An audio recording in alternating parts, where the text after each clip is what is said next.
great sport, and to watch you compete and the strength of your team is phenomenal. And you talked a little bit about how do you embrace suffering like that? It seems like all you athletes in this are just, the pace is amazing, the technique is so strong, and you're just embracing the suffering. Well, thank you. I think most people think we're a little bit crazy because we picked the uphill sport on purpose.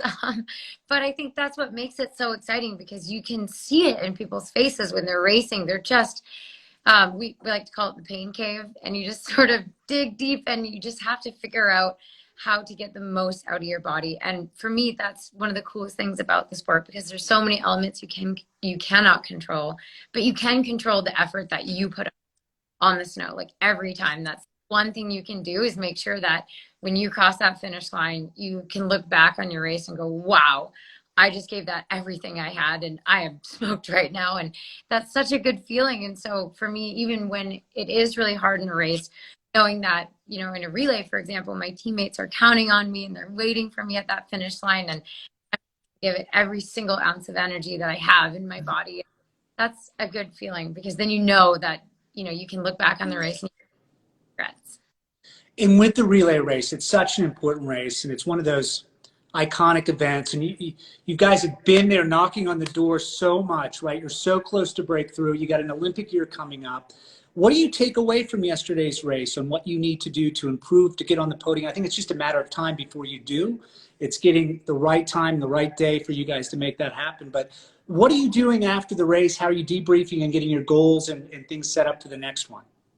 Yeah, we do debrief after all the races. I think a really important part of the process, the entire wax team sits down and debriefs inside the truck for as long as we talk to our coaches, we talk to each other. And what I got out of this championships is that we are ready. We have so much young talent on this team. It is astounding. These kids work so hard. And I think it's really, really cool to see this next generation coming up, and just really blowing me away with the talent and the energy and the drive that they have. And so for me, what I took away from it is that, you know, for to go well, you need so many little pieces of the puzzle to fit together, and not all of them are even within your control on race day. Control, you know, if somebody crashes in front of you or breaks your pole, whatever happens, and you can control your own effort and output. And we are there mentally, emotionally, training wise. Like, I think we've got it ready. So that gives me a lot. Yeah, what is it about the culture? You guys, you have to put into context for people who don't understand what you've done, especially from American perspective, and going in and dealing with the Norwegians and beating them in their sport that's been around since, what, the 1500s, the 1600s, the 1800s. They were doing this. And as an American team, the culture that you have developed, you've won. Now people are scared when you show up to races. What do you contribute? How is this all gelling? Why is this happening now? I think there's so many answers to that question, but for me, the thing that really stands out is that we really support one another, and we've taken this individual sport. For the most part, it's individual. Center around the relay. Most of our races are just you out there representing your country. We've taken it and made it a team sport, and we train together as a team. We travel as one big men and women's team, and we all look for ways to contribute leadership. So one of the things I think that's coolest about our team is that we don't have a captain, because everyone has to bring something to the team every single day. And everyone's job to show up and say, all right, how can I contribute to this group? You know, if I see someone who needs a pep talk, how can I be there for them? Or how can I be out there testing skis on snow? So for example, when some of our sprinters were done early in the championships, they came out and they were testing our skis along wax staff for us, because we definitely don't have the same resources as some of the other nations. So we were out there and it was like all hands on deck. We had all the sprinters out testing kick, testing glide. It was, honestly, it was the coolest thing ever. It made my heart so full to see that and feel like the whole team is bought into the relay events. So I think really seeing it as this one big group is one way that we've really made this culture that makes being on the road quite a lot easier. Yeah, it's a great segue. It's been, you know, this year's been an extraordinary year. You've had an amazing season, but you have to put it in context with COVID and how is it being on the road? The isolation is always really hard, I find, when you're traveling, especially when you're in a foreign country. How has that been for everybody? Has that brought you even closer together because you've been forced to be in the bubble? Yeah, I mean, I think we've pushed together as a team for so many years so that we could weather a year like this and do it with grace and without people feeling too isolated. And of course, it is harder than normal, but I think we've done a really good job. Like right now at this championships, we have the entire hotel booked out with just our team, so we feel like we've been able to make a little more of a bubble that feels a little bit safer, and we've just been absolute hand washing fanatics, which we are. But yeah, I think we've just really embraced all this, and we feel like all the people around us are working so hard to keep us safe that I think the biggest thing for me is gratitude that we can race at all, because I think we realize we're so lucky to be here doing this. So even if you are a little more not spending much time outside of your room in the race course, we just feel lucky to be here doing this in any capacity. Yeah, there's the thing you talk about the mental strength quite a bit. And I think at the level you're at, that's so important to have your mental game. So with that team atmosphere, it really does support you on those down days, right? When you sort of don't have the energy, they lift you up and carry you. But can you talk about the mental aspect at this point, what you're doing for preparation? And then, look, you could have this championship wrapped up pretty soon. What's going to happen with the rest of the schedule? So 2 questions for you. Yeah, I think the mental part is really cool for me because we focus so much energy and time on the process, not the outcome goals. And it can be so easy to get so wrapped up, especially in sports, in like medals, medals, medals. You know, it's all about winning, but really at the end of the day, you don't have control over that. You just have control over executing the process of training so hard all year long so that you can roll into the championships with the right energy, the right mental preparation. So I think that's been really cool, seeing that we prepare every way that we can, and then hopefully it results in really good races. But if it doesn't, you can focus back on those processes. Say, okay, what do we learn from this, and how do we carry that forward, right? So it's not just you win or you lose. It's you race hard and you learn from Right. it. And if I can, so you're a gold medalist, you world champion, you've achieved so many goals. How do you keep yourself going after those moments? Because you're building for this one moment in time, and that moment is realized, and then you're left with what? How do you recalibrate? How do you get your priorities realigned to want to go back and suffer and to work as hard to keep to that level? How do you do that? Maybe that's where I'm just a little bit crazy, because I actually love the suffering of it.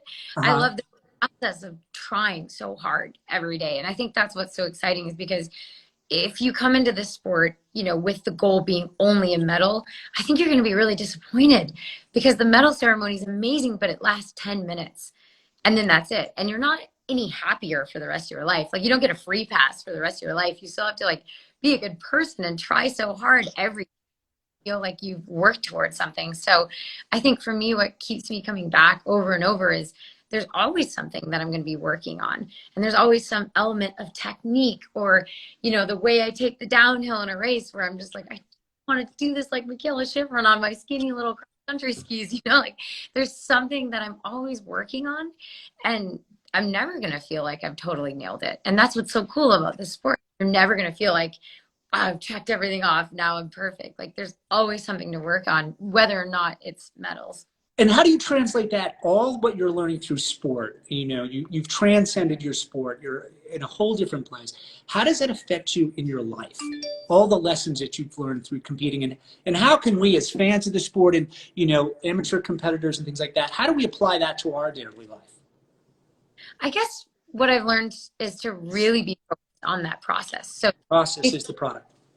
yeah, because there's so many things in life where, whether it's like the job promotion or the person that you love, or work, whatever it is, things that we have that we really want to achieve and that we really want to get, but focusing on the process and the path of getting them, and focusing on the hard work of working so, inch by inch towards those goals. I think that's what keeps you going and keeps you satisfied and keeps you feeling like you really are progressing towards something. It's not just getting that one, medal or that one race or the job promotion. It's the process of trying to be excellent in what you do. It makes you feel. And do you have like a mantra that helps you sort of reset to that mentality? Because there are like the B factors, the things that are out of your control, the A factor being what you can control, having that headset. So what's that internal dialogue like with yourself when you're racing and then translating it into life? That's a good question, because I get really hard on myself.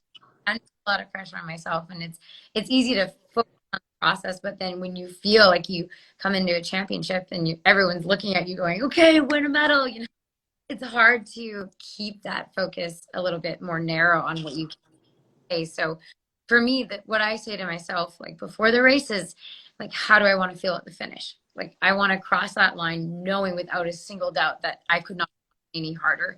And so in the race, when my body is kind of screaming at me, my lungs feel like they're on fire and my legs are totally flooded and I can't feel them anymore, I just keep thinking, like, how do I want to feel when I cross that finish line and look my teammates in the eye? And I want to know that I can look at them and say, I did what I possibly could.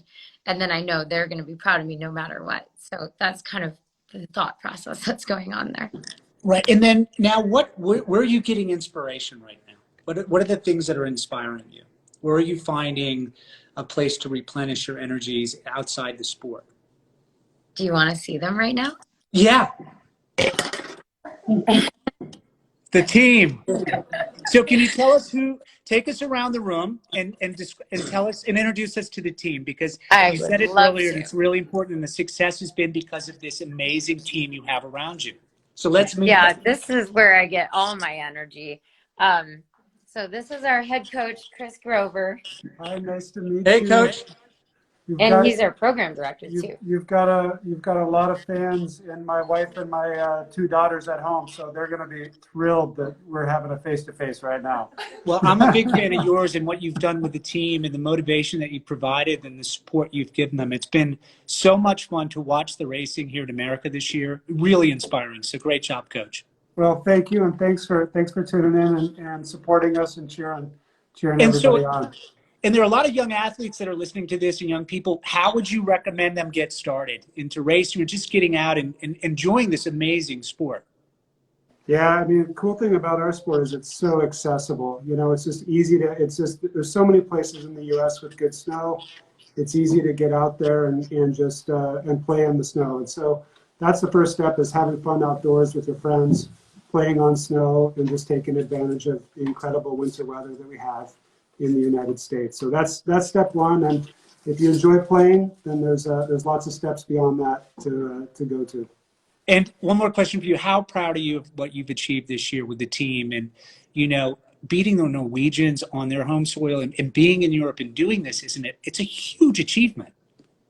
Yeah, we're really proud of the team. And of course, we're very proud that the team has been able to stay healthy all season in really trying times, and to kind of take care of each other, to look out for each other, to have each other's backs. If somebody's struggling a little bit, to support them. And we've, been able to get through a season under trying times and have a lot of incredible results along the way. So we're close to the end, and it feels like the finish line is coming up. And what do you think, what are we going to see for the ending here? Are you going to get the full season in, do you think? Or is it going to change, or is it day by day? Yeah, we're going to miss one of our last weekends of the year, but we are going to have a World Cup finals next year right outside of St. Moritz in the Engadin Valley, which is be a beautiful place to finish the season. And of course, we're really looking forward to the fact that Jessie is going to be the first American woman to ever raise the overall FIS World Cup Crystal Globe for the overall woman. So we're excited to celebrate with her in a COVID respectable way. It's fantastic. All right, Jess, let's see who else is around. Let's see the rest of the team. Yeah. Let's meet everybody. So this is our volunteer physical therapist, Susanna. We got people coming in from a run outside. The boys relay team. All right, on. Great. Don't you feel like you're part of the team now? You know what? It's so nice. Yeah. And, being around the athletes is always inspiring. And to see what you've achieved and to watch the racing has been really exciting. Really great competition. So exciting. And Yeah. if people haven't watched any of these races, you need to start watching now because it is exhilarating. And you're keeping them physically healthy and safe and working through all their pain. Yeah, for sure. And I have the physiotherapy scissors that we cut the suits with. that was our work. Yeah. And this is Julia Kern. She's been my roommate all season long. Hello. Great to see you. Kaylee Swervel. Pleasure. And Sadie Mobe Bjornson. How are you? Can I see all three of you in there? Oh, there we go. There you are. And how are you guys holding up this year? You feeling good? Yeah, for sure. It's been a really exciting year. Yeah, and like, how did you guys get into it? You know, when did it start? And then being on the team, what does that mean to you? Well, I started originally alpine skiing, and then I just got sick of getting freezing cold riding up the chairlift. So I figure you might as well ski up the hill instead. So I was hooked. I'm in it for the warmth, and it's been super warm this week, so Yeah, that's for I guess sure. I'm succeeding. And then, Awesome. and then, Oh, like, sorry. yeah, go ahead. Who else is there? Oh boy, we got our Hi. team doc, Heather Chickanowski. Hello. Hi We there. have Tom Horrocks, our media guy. I think you've met him. Yes. We have Scott Patterson, just skied in the relay today. How was Another that? relay. Also, David Norris, another leg of the relay. We have Hunter Wonders, amazing Alaskan prodigy. Another one of those here with Gus Schumacher, who skied the anchor leg of the men's relay today. And Ben Ogden, who had an incredible classic sprint here. Hi. Great. Hey, that's a great segue into the different types of disciplines. Jess, can you start to talk about that, like the classic and the skating and how that came about so people get a better understanding? Yeah, for sure. So the sport started with classic skiing, which is what most people think of when they think of cross-country skiing. It's that kind of long strides, and it kind of looks like maybe you're running. But then with Bill Koch coming around, he's our American hero, the first Right. of many. And they started changing the way we ski, and they started going, wow, it's faster if you move your V like you do on ice skates or rollerblades. And so now we have two distinctly different techniques, which is so cool because it's sort of like swimming, you know, if you're good at the butterfly and the backstroke. That's a little bit like with cross-country skiing. Like you have to be good at two totally different techniques. And then we have different distances on top of that. So you have a sprint that might take 2.5 minutes all the way up to, for the men, a 50-kilometer race. And depending on snow speed, you know, it might take 2 hours. So there's a huge discrepancy there. And these guys do it all. And that's what's so cool about this team. And then you do both races where you have a classic ski and then you go to the new ski and make basically a pit stop where you have to change out your equipment. Exactly. Yeah, this skiathlon is so crazy because you come into the pits and people are changing out their skis, changing out their poles, boots that aren't great for either technique, but somehow work just enough in the middle. So I feel like that's one of the most exciting events to watch just because it's so different and you can see who excels at which technique. Yeah, and the chaos in that, all of it is really quite fun to get into. Can we get into so some other things that are really close to you? I'd love to talk about Emily's program a little bit. And if you want to bring us up to speed on that, how you came about embracing that program and how it's made an impact in your life and so many other people. Yeah, thanks for asking about that. When I was 18 years old, I struggled with an eating disorder. I was diagnosed with bulimia, and it was something that I didn't really understand. I had seen, you know, in my 8th grade health class, the video on eating disorders, and I didn't thought about them. And I assumed it was a behavioral problem and that it was my fault and that I was just a bad kid for not being strong enough to just take care of my body. And it was really destroying me. And my parents encouraged me to make a call and get help at a treatment center called Emily program.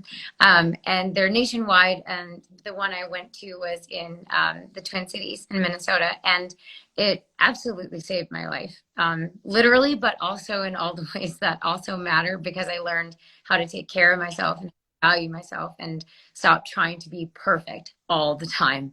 And I learned that I could just be me and that that was going to be enough. And so I started to let go of the really rigid grip that I had on rules about food in order to actually take care of myself and save my career. And so I know that this is something that a lot of athletes are extremely susceptible to, but also just the general population. I think one of the stats that's the most heartbreaking is that one person in the world dies every hour from an eating disorder. And we don't often see them as life-threatening illnesses, but they really are. And we don't often see them as a mental health issue. We see them as like, a skinny teenage girl problem, but it's so much bigger than that. It affects everyone, regardless of race or gender or size. And so it was really important to me after the 2018 Olympics, I realized I had a much bigger platform. And I just found myself sitting there going, I have to do something with this.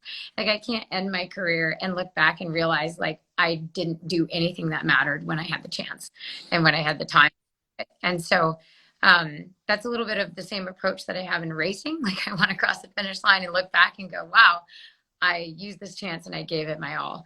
And so that's kind of the approach I have with advocacy too. Like, if there's a way I feel like I can make a difference, then I want to try. And, I know there's a lot of young athletes out there that need to hear that and need to know that, like, there's not only hope for them, but that it's not their fault and that they deserve help. And how do they go about getting the help? There are probably people listening to this right now that are struggling, that need some direction. What do you say to them? I guess I would first of all say that asking for help makes you brave and it's strong, and that there is so much courage in that vulnerability, because sometimes, especially as athletes, we feel like we need to be like Wonder Woman and we have to be perfect and have this like hard shell exterior, but that's not human and that's not life. And we all struggle, whether or not it's an eating disorder, we all struggle with something in life, and it's okay to ask for help and to receive that help. And so I guess the first thing I would say to someone listening who needs to hear that is that you deserve that help, and to reach out to someone you trust, because there's people in your life who want to be there for you and they want to help you. And there's so many treatment options and programs that want to be there for you and help you. Wow, that's beautifully said, and thank you for that. And that's another thing to talk about is all these things that come up in our way, the obstacles that are in our life. Really, if we can meet them head on and have the bravery that you talk about, it does change you and makes you stronger. Do you find that that moment in your life and embracing that and going into it has changed you and has actually helped you become a champion and the person you are today? Absolutely. I mean, that going through treatment for my eating disorder was by far the hardest thing I will probably ever do in my life. And so in comparison to that, ski racing is easy. There's not a whole lot that's that hard when I it's all relative, right? So when I look at what I had to go through, like just putting it all out there in ski racing and being vulnerable on the starting line, like that is actually a lot easier for me. So I think realizing that I'm so lucky to be here and be alive and be with this amazing team that accepts me for who I am, that just puts it all in perspective, and it gives you a lot of strength going into every race. Beautiful. I can't tell you what an honor it was to talk to you today, what an inspiration you are, when you're racing and what you're doing off the slope or off the mountain or off the snow. It's really beautiful. And you're a part of it, such a beautiful poetic sport, and you're surrounded by so many talented people. It's nice to be able to have this moment with you. Well, thank you. And next time we're in Maine, we're going to have to do the Patrick Dempsey challenge. Yeah, you have to come up and do that. We had your co-Olympian there with us this year. She was supporting the center. So I'm going to take you up in that and have you up to Maine for the event. Awesome. For the Dempsey challenge. All right. Have the whole team up. It would be great. Good training too. Awesome. Well, thank you so much. Good luck. And, I can't wait to see you raise that trophy above your head at the end of the season. It's going to be a remarkable moment for you personally and for the sport and just for Nordic racing in America. It's a beautiful thing that you're all doing right now. And we're behind you 100%. Well, thank you. It wouldn't be possible without the team behind the team. That's for sure. Wonderful. Have a great day, everybody. Pleasure. All right. Bye. Bye-bye.